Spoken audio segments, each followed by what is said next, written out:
everyone, what's up again? All right, you are in the zone. Together with me is Coach PK, Coach Victor, and Coach John.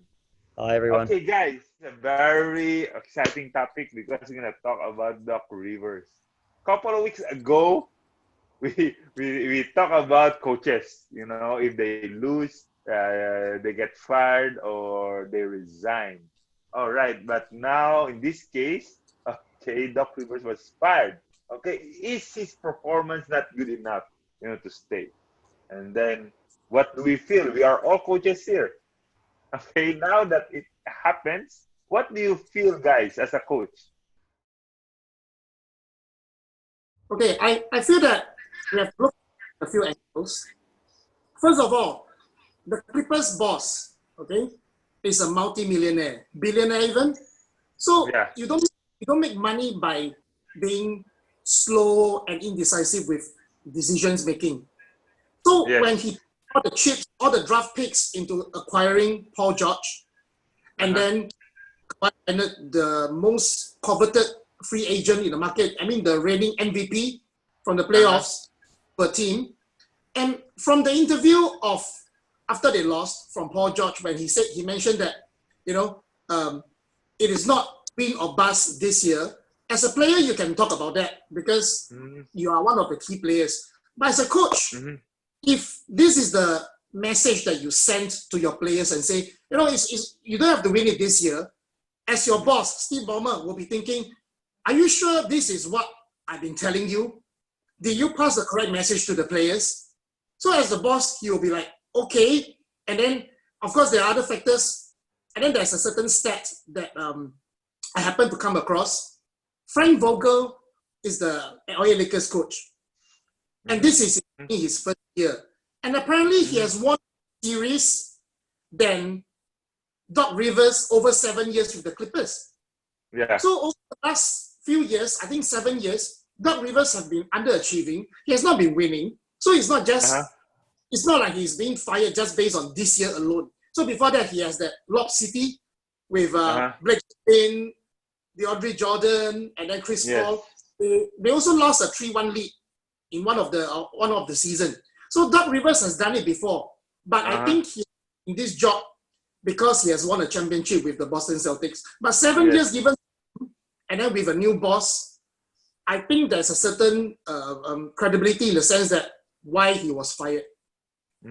Wow, good point, Coach Victor. Wow, that is a very good point. Of course, you're in the business, they expect you to really produce. And then, of course, they gave Kawhi to them. They really fight for Kawhi, and then he didn't manage to do the job. Yeah, you have also a very good point on that. John PK, what do you think? I tend to agree with a few things Victor said, but as we discussed those few weeks ago on the show when we were talking about coaches, um, there's a lot of factors that go with it. As I said, Victor's right. I think 7 years he hasn't really had that much success, but does that really, again, mean that he deserves to be fired? It's a very complicated question. I myself, when I coach, I do like to think that, you look at some teams and you sort of think, okay, I don't think I'm going to win it this year. If you're looking at winning a championship, you're building on it. You're trying to get your players up to a certain level. We all know, though, in the NBA, it's not that simple. Players come and go fairly quickly. The Hmm. franchises trade. We're still yet to see all the trades that are going to happen at the end of this series. Hmm. There's few rumours and things, but the coach's job again is very, very difficult when you're considering that all of Hmm. those aspects. But again, at the end of the day, it's business.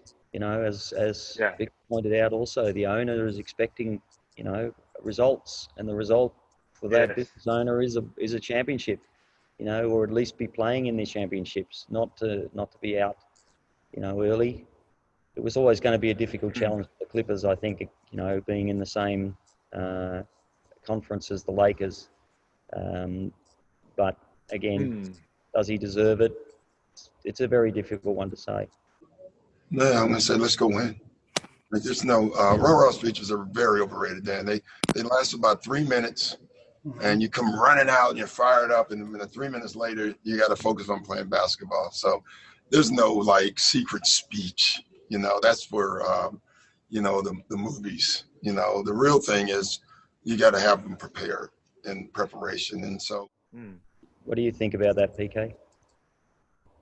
I think when I look at Doc Rivers' case, it brings up to me a long way back to Chicago when Phil Jackson won 6 championships for the Bulls, and in between here, when Jordan wasn't around, he still did pretty well in the playoffs. But what happened at the end of the day? They dismantled the championship team because the management didn't like Phil Jackson and they wanted him out. You know, if Phil Jackson had stayed, like what Jordan said in the last dance, he would have stayed, and then they might have kept the team together, and who knows, they might have won a couple more. And so you see, even winning doesn't guarantee you that you will keep. So it's really about the relationship he has with the management of the team as well as the players. So if he does have a stunningly good relationship with both sides, he probably wouldn't have been fired, you know. Yeah. Yeah, well, that's a little bit about what I was saying though too, PK. It's about having a long-term goal. I mean, you know, as you say, we're thinking back to the Last Dance and the fact that Phil Jackson was pushed. Whether he just didn't get along with the management is one thing, but you know, to me, it seems like the management actually had a long-term goal. They were looking at the future. What was the future going to be? They knew their players were getting older. They need to rebuild. You know, do you do that with the same coach, you know, who's been used to having strong, you know, championship players for all those years? Or do you think about saying, okay, we got to start afresh. It's a new page. Let's start with the coach. We got to build, you know, you start with the coach possibly. Do you start with the players? You know, for Doc Rivers, you know, he had a pretty good lineup. He didn't achieve. Maybe the owners decided, well, okay, enough's enough. We're starting with a fresh page. We'll rebuild. We'll keep certain players. Some players may go. We'll try and pick up other players. I mean, it's, you know, when you coach in a school as well, as I was trying to say, you know, I often will look down to my younger kids. You know, if I'm coaching, say, the under 18 squad, I'll look down to the under 16s and think, okay, well, who have I got coming up? Where are their strengths and weaknesses? How am I going to build that future team in the next couple of years? Of course, as I said, very, very different to the NBA. You got elite players. They should be all performing well. Does it make them a championship team? You know, how much does the coach influence that? Injuries. There's so many aspects to it that, you know, we don't know what goes on behind the scenes. You don't know whether the coach, you know, like in Phil Jackson's, you know, case, maybe Doc Rivers doesn't get on with the owner. We just don't know those sort of things. But there's nothing secret or magical. It's about playing basketball, manning up, moving the ball, doing all the things that we can do. Other than that, that's about it. Yep. I have 2 pieces of advices for all the coaches watching. Number 1, win. Just win.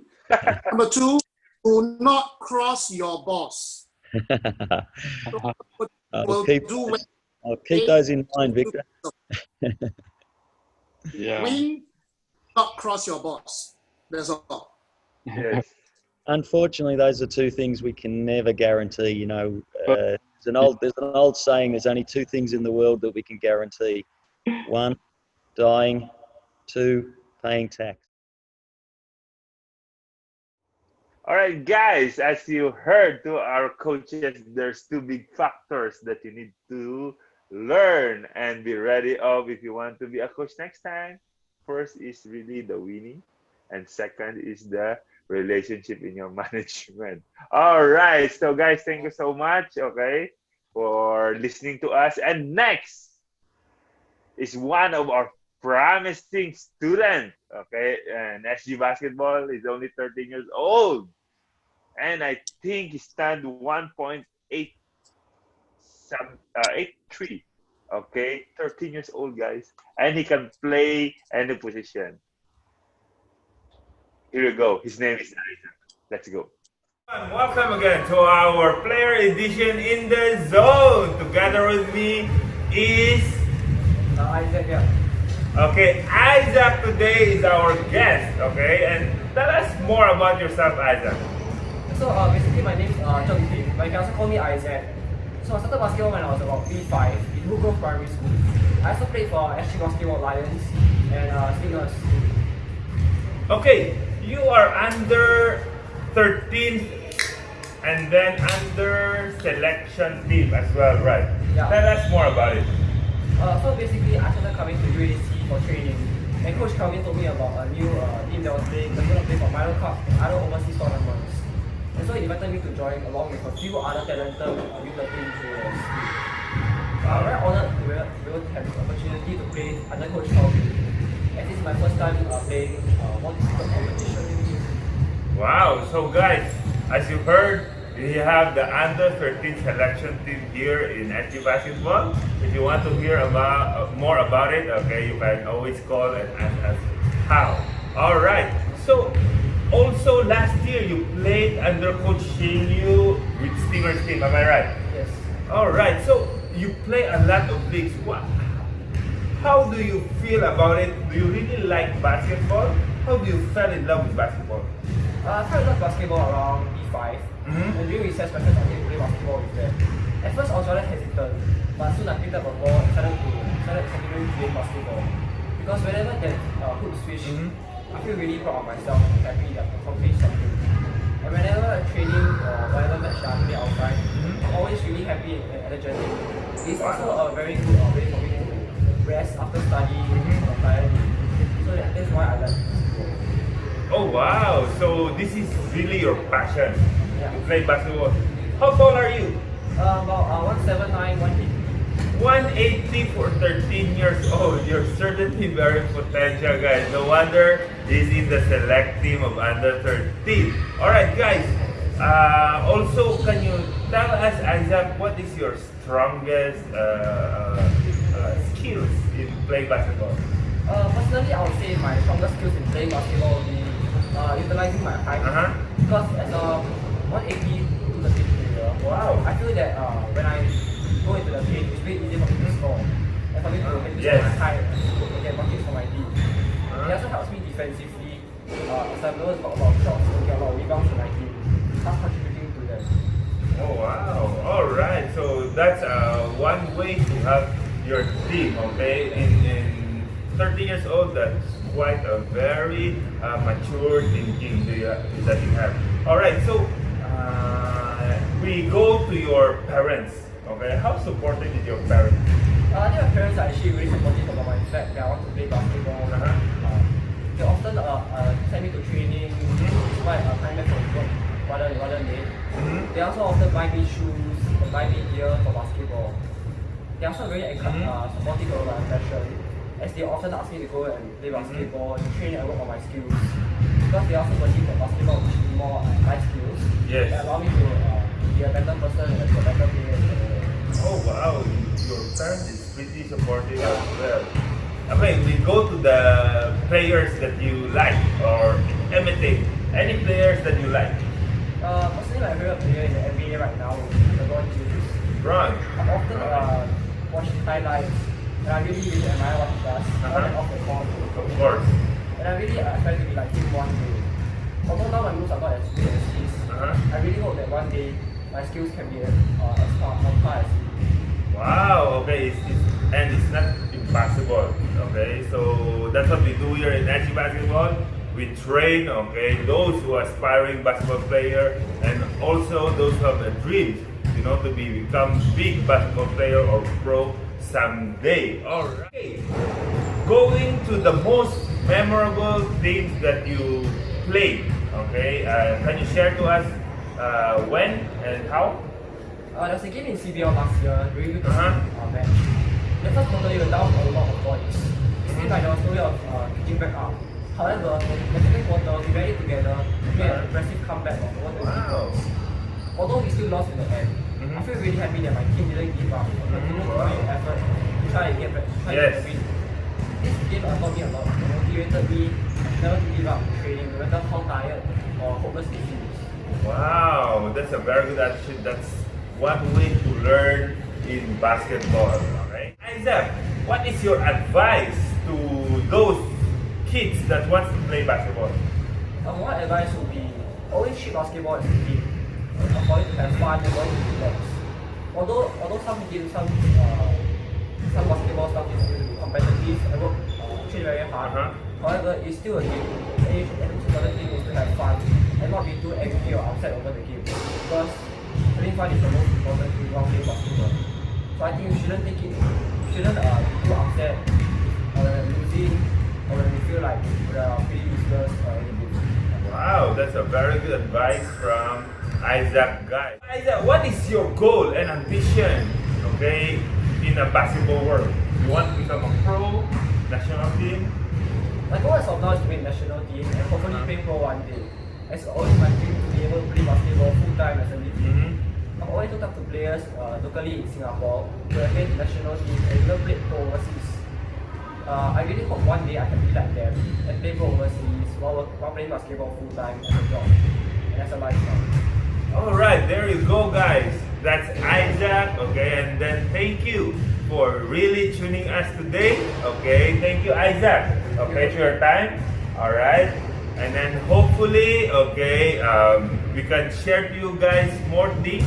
So how do you do that? Please suggest below, okay, or comment, okay. And today, that's Isaac. Thank you so much, and that's a player edition in the zone. See you next time. Bye bye.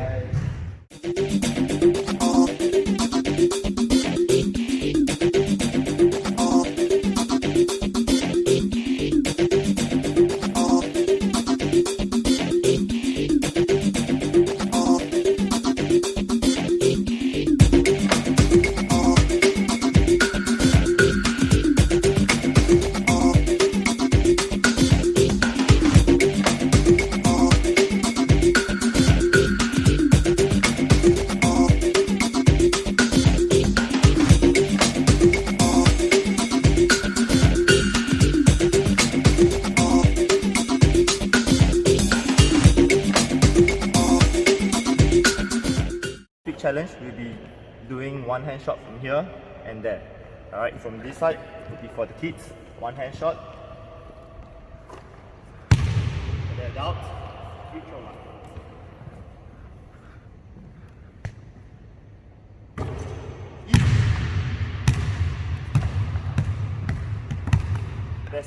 That's for this week challenge. Bye bye.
Coach Nat, and today we're going to do some two-ball dribbling, okay? We're going to do some combination of two-ball dribble, okay? You can do this at home, you can do this anywhere, even without a hoop, just to practice your ball and hand coordination.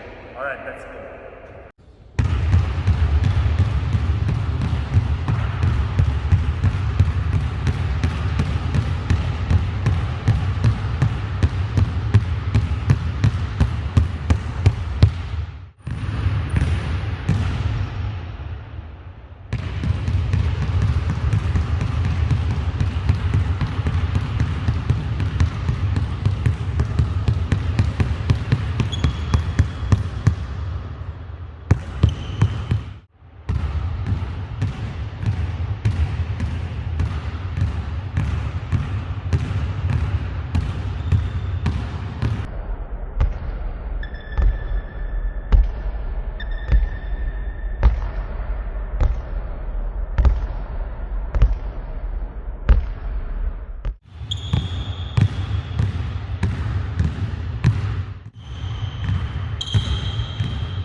right, guys, that's it for today.